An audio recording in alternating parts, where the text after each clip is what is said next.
भारत के महान संत गजानन महाराज।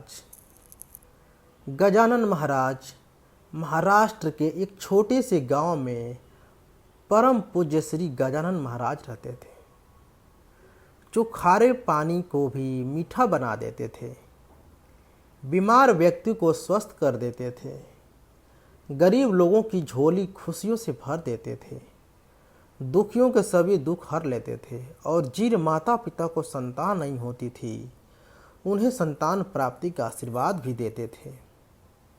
हम बात कर रहे हैं सेगांव के संत श्री गजानन महाराज की। इनको भगवान के स्वरूप में से एक रूप माना जाता है।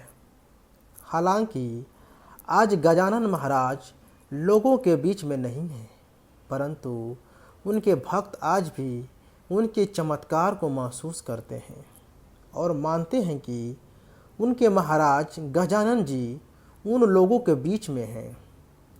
सेगांव के लोग कहते हैं कि गजानन महाराज के छूने मात्र से लोगों के ऐसे भयानक रोग खत्म हो जाते थे जिसका कोई इलाज नहीं था।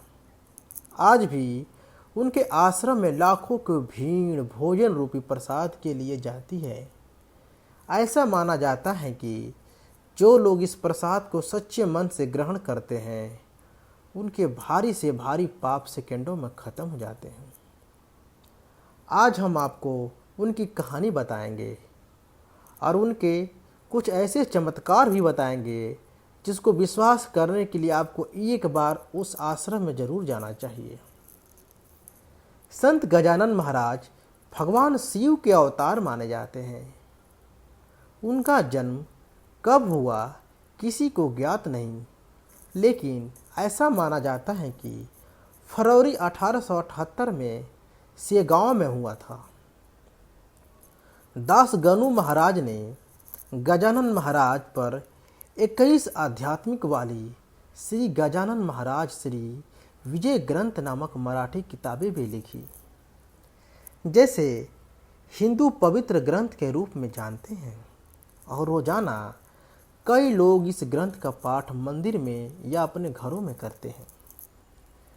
सेगांव के संत गजानन महाराज का इतिहास किसी को ज्ञात नहीं है, लेकिन एक किंवदंती के अनुसार बंकटलाल अग्रवाल जो 1 पैसा उधार करता, उसने सर्वप्रथम 23 फरवरी 1878 के दिन गजानन महाराज को बेहोश अवस्था में सड़क पर देखा था।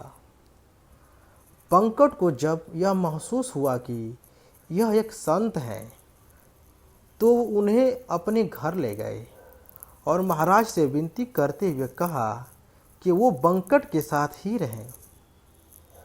किंवदंती के अनुसार उन्होंने अपने जीवन काल में कई चमत्कार किए, जैसे कि जान राव देशमुख को एक नया जीवन दिलाना, आग के बिना मिट्टी के पाइप की रोशनी देना, सूखे हुए को पानी से भर देना, गन्ने को अपने हाथों से छिद्रण कर देना, गन्ने के रस निकालना और एक कुष्ठ रोगी का इलाज करना। इनके संपूर्ण जीवन में किसी ने भी उनके हाथ में कोई जपमाला धारण करते हुए किसी खास मंत्र का जाप करते हुए नहीं देखा, लेकिन वो ऐसे सर्वोच्च संत हैं जिनका आशीर्वाद पाना ऐसी हर कोई चाह रखता है।